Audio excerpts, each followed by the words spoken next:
કચ્છ જિલ્લામાં જુગાર રમતા ખેલાડીઓ સામે અંજાર પોલીસે કાર્યવાહી હાથ ધરી છે. અંજાર નજીક વરસામેડી ગામની ચૌધરી કોલોનીમાં જાહેરમાં ગંજીબાના પત્તા વડે હાર જીતનો જુગાર રમતા હોવાની બાતમીના આધારે પોલીસે રેડ કરી 5 આરોપીઓને ઝડપી પાડ્યા છે.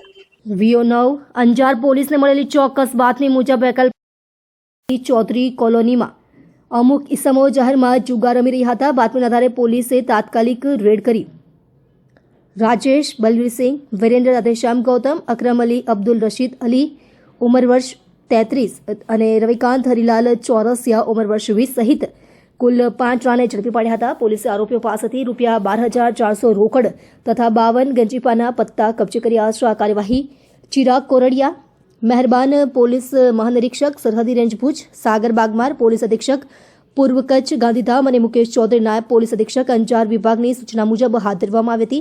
અંજાર પોલીસ સ્ટેશનના PI ગોહિલા માર્ગદર્શન હેઠળ જુગારધારા કલમ હેઠળ ગુનો નોંધાયો છે અને આગળની કાયદેસરની કાર્યવાહી ચાલુ છે. આ કામગીરીમાં police sub inspector JS Chudasama સહિતનો પોલીસ સ્ટાફ જોડાયો હતો.